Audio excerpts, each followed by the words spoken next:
This is Backbone of the Nation, The Women of Australia, Part 3, covering the period from the 1950s to contemporary times. From female artists and farmers to poverty, homelessness, motherhood, and hope for the future.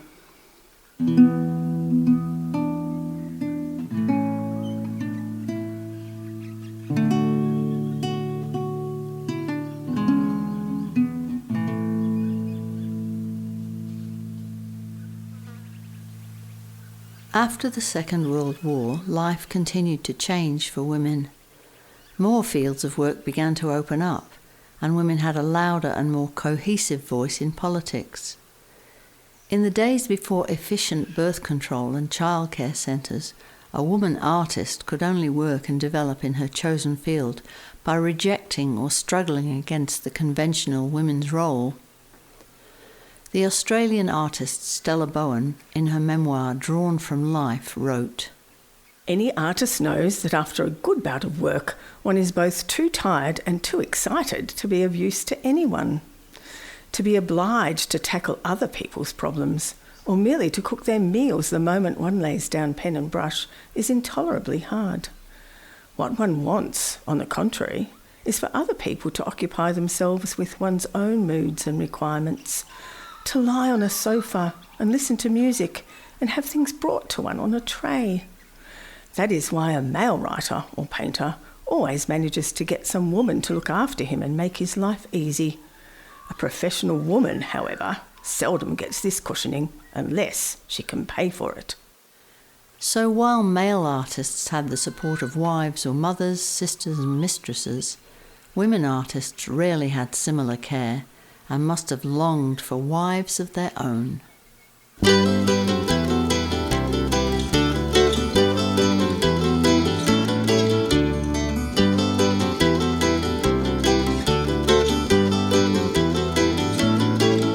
I'm a painter's wife, and he's good and kind, a great artist with an ethereal mind. I was an art school student when we first met, and I was caught like a fish in a net.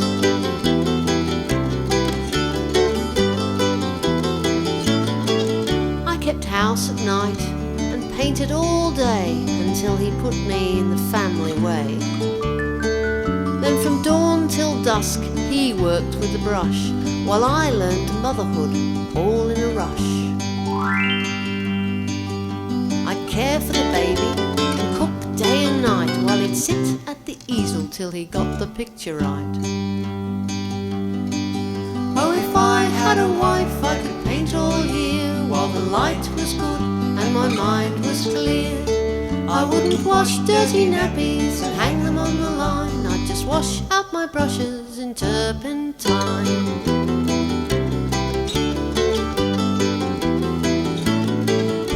I continued to paint while the baby was asleep, but I was pregnant with another by the time she learned to creep.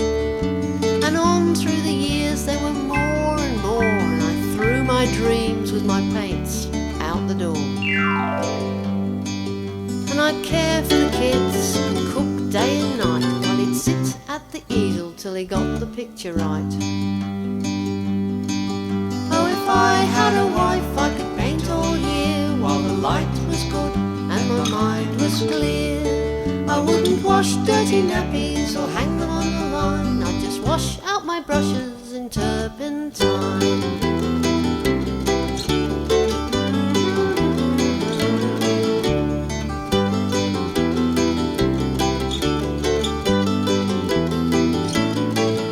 Well, the dream still lingers, and when I have time I still see pictures in the back of my mind. And when the kids are all grown, I'll pick up the brush again, and I'll prove a wifeless woman paints as good as all the men. And I won't care for the kids or cook day and night, I'll just sit at the easel till I get the picture right. Oh, if I had a wife I could paint all year, while the light was good and my mind was clear. I wouldn't wash dirty nappies or hang them on the line, I'd just wash out my brushes in turpentine. I just wash out my brushes in turpentine.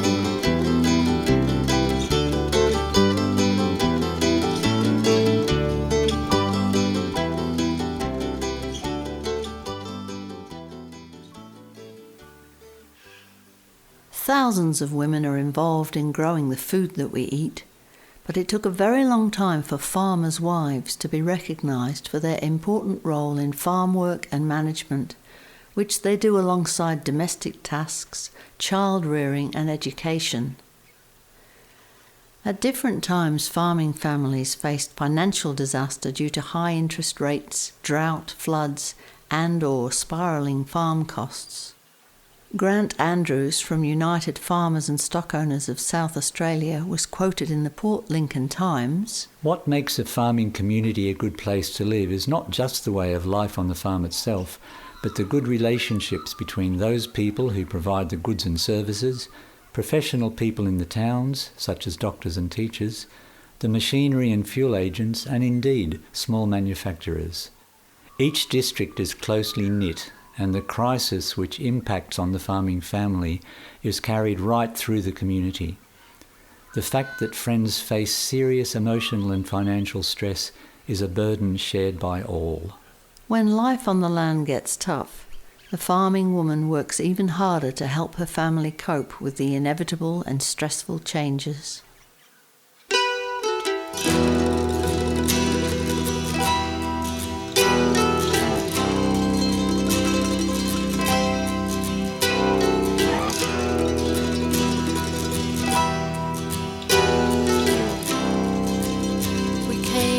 To the farm with our skills and our dreams. We worked well together, we made a great team. Full of hope and ambition, we signed on the line. Built the place up, the honeymoon years, they were fine. But first came the drought, and then the great flood. And from these bare stones the banks wanted blood. But we kept up the struggle, it could have been worse. We laughed at our troubles much more than we shouted and cursed. We've paid for this land with our youth, paid for this land with our labours. But it's time to face up to the truth. Not even a good year can save us. We've worn out our hearts and our hands, but the bankers are taking the land.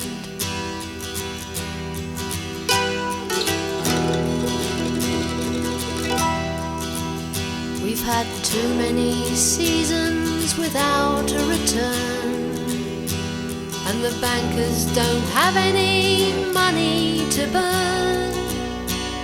They're selling the farm, and all I can see is cab driving for you, and it looks like the factory for me. We've paid for this land with our youth, paid for this land with our labours, but it's time to face up to the truth. Not even a good year can save us. We've worn out our hearts and our hands, but the bankers are taking the land.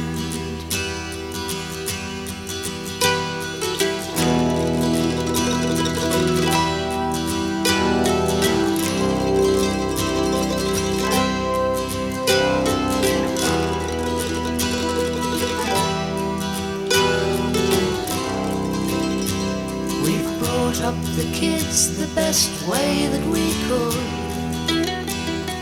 Taught them to take the bad years with the good. We always intended to hand the place down, but the dole queue is waiting for them when we get to the town. We've loaded the truck with the few things we own. Taken a last look around our old home. We're off to the city with thousands to pay. We'll be paying the banks for the rest of our hard-working days.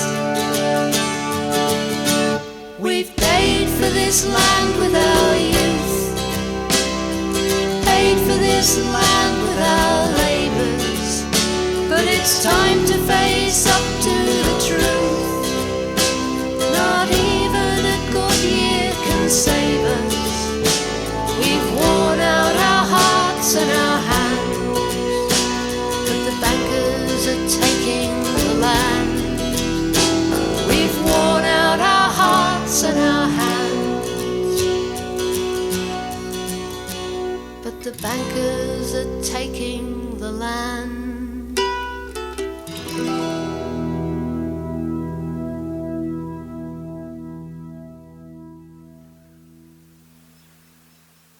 The eventual availability of birth control gave more freedom to women to follow their careers or creative paths. In the arts, women gained recognition after being almost invisible for centuries. Indigenous artist Dr. Thankupi Gloria Fletcher-James became prominent in her field. A worker in clay, an educator and linguist from the Western Cape York area in far north Queensland, Thankupi was a pillar of cultural knowledge in her community. Her pieces are sought around the world. From Weeper in Cape York I come to mould pots from the earth. Grandmother picked the children up and threw them to the sun. And my pottery is earth and fire of the land that gave me birth. In childhood days I learned our ways, earth, sun and rain. I came out of the bush to Sydney to learn more about the clay. When my pots are in the kiln, I dream that I'm a flame. With colours from the sacred times, my pots are seeds of love. The eyes that look out from them, they are my own brown eyes. With clay I tell of wholeness, land below and sky above. Thankupi. Her name means flower. But she isn't small and frail. She's a woman of power, as strong and lovely as the trees of this land. She casts the brown clay with her skilled brown hands.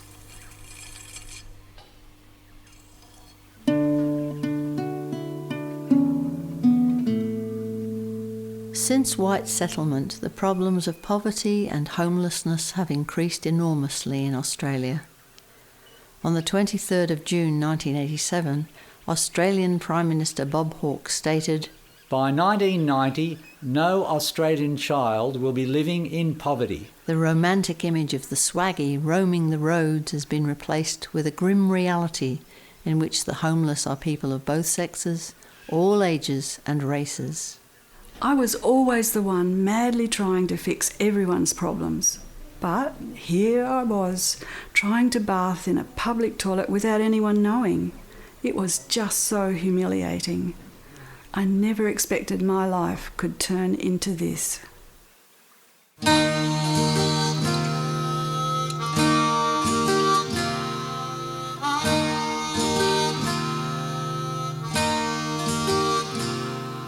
My name is Susanna, I'm only 14.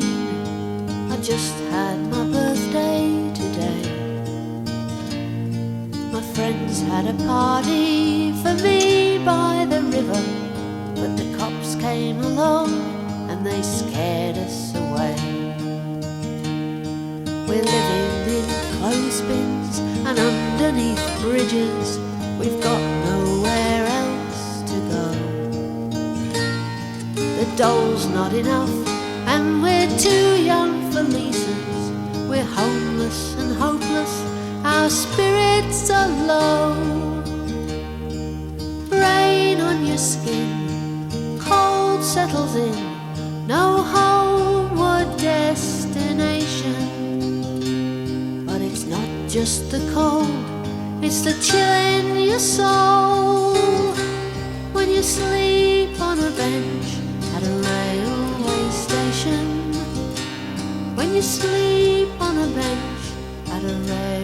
railway station.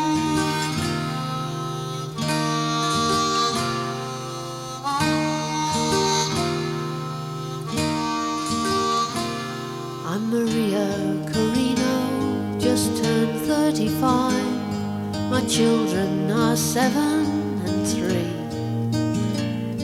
My man used to belt us, so we came to the shelter. But we can't stay forever, there's others in need. If I got a small flat from the Housing Commission, then I could get back on my feet. But we keep getting shuffled from office to office, and I'm scared that we're going to end up on the street. Rain on your skin, cold settles in, no homeward destination. But it's not just the cold, it's the chill in your soul. When you sleep on a bench at a railway station, when you sleep on a bench at a railway station.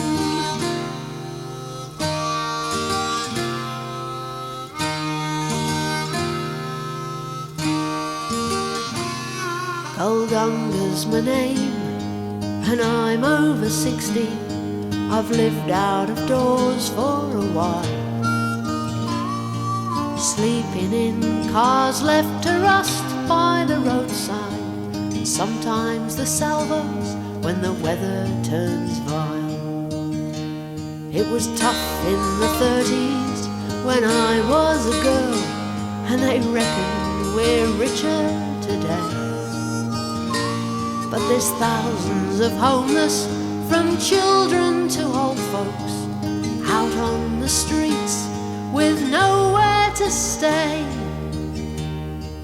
Rain on your skin, cold settles in, no homeward destination. But it's not just the cold, it's the chill in your soul. When you sleep on a bench at a railway station, when you sleep on a bench at a railway station.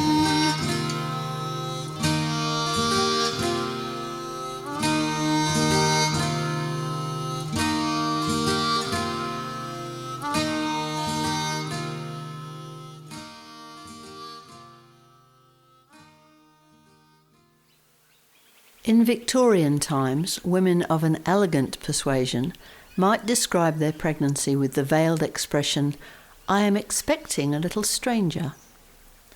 In spite of its coyness, there is something quite profound in this statement. Children come into being as part of a miraculous process that sets a woman on a path that connects her with women everywhere throughout time. To echo Oodgeroo Noonuckal's poem from the first part of this podcast, we are all strangers as we come into this world. Through all the changes experienced by women over the years of Australia's history, both before and after colonisation, one aspect has remained constant: their ability to love and nurture their children.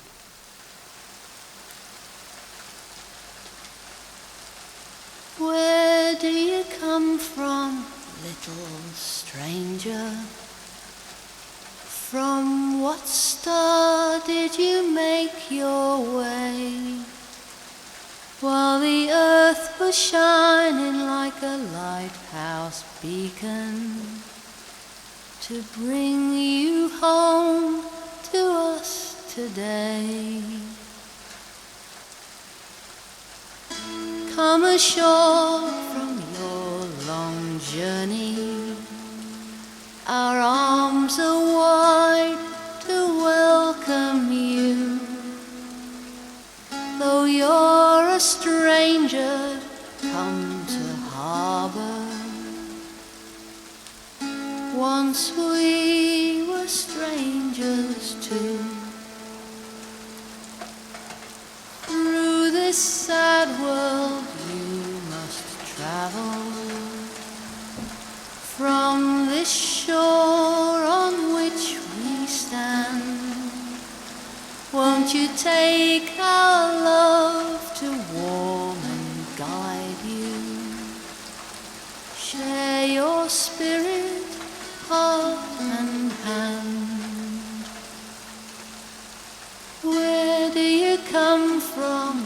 Oh, stranger,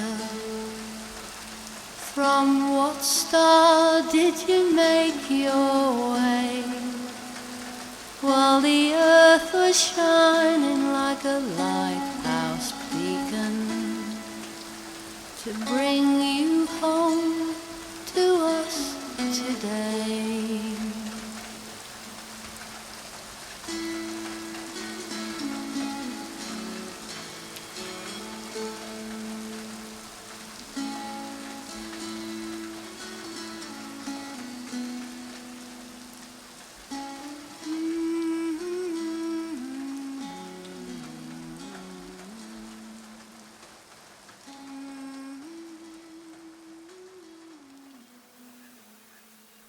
Today, women are active in all fields. They are environmentalists, engineers, politicians, doctors, academics, train drivers and musicians. They are found in the air, in the studio, on the stage, in the home, on the sporting field, in the factory and on the farm. They continue to work for their families and their communities and are often found where others are in trouble, working for the health, the peace and the freedom of all. Women are breaking the chains of prejudice link by link. If we all work together as equal partners, then we can make a difference in this world for everyone.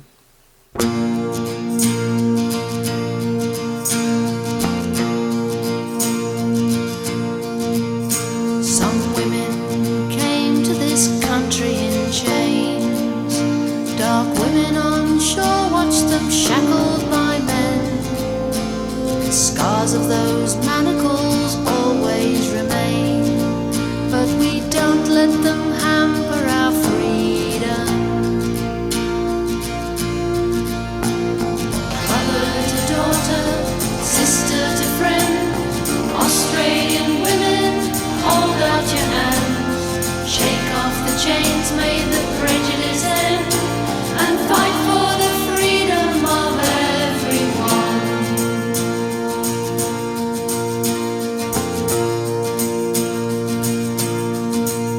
Some women fought for the rights of us all.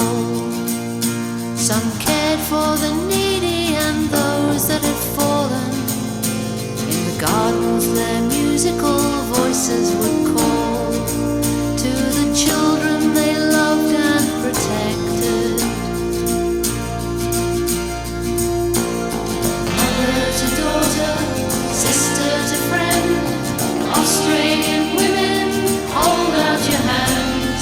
Shake off the chains, may the prejudice end, and fight for the freedom of everyone.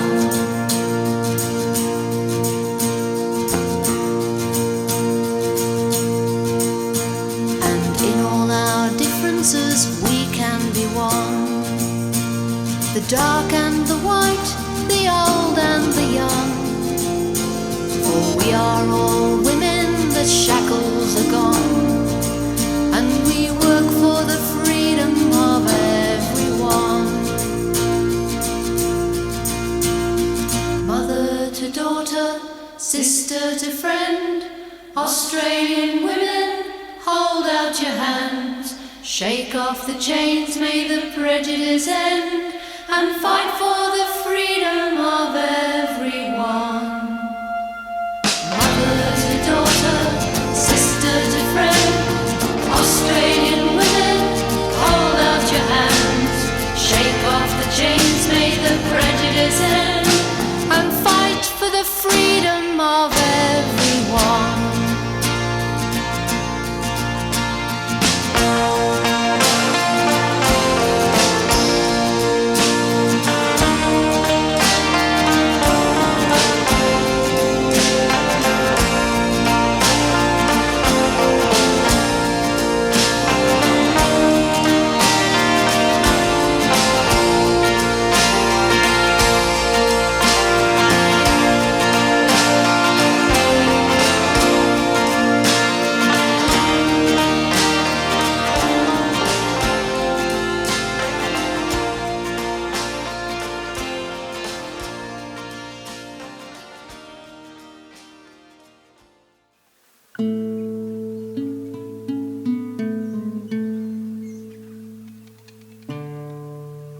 You have been listening to Backbone of the Nation, the Women of Australia.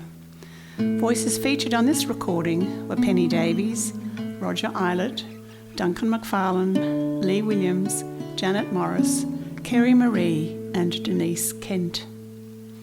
Musicians on this recording were Roger Ilott, Penny Davies, Sharon Dorrow, Dick Halligan and Rob Davies. Backing vocals on some tracks were by Lynn Alexander, Tricia Armstrong, Diana Hand, Kim Brown and Gail Dawson. Backbone of the Nation, the Women of Australia was written and produced by Penny Davies and Roger Ilott. The album was released in 1992 and is available on all streaming platforms and through restlessmusic.com.au. I'm Kay McCulloch and this has been a Restless Music podcast.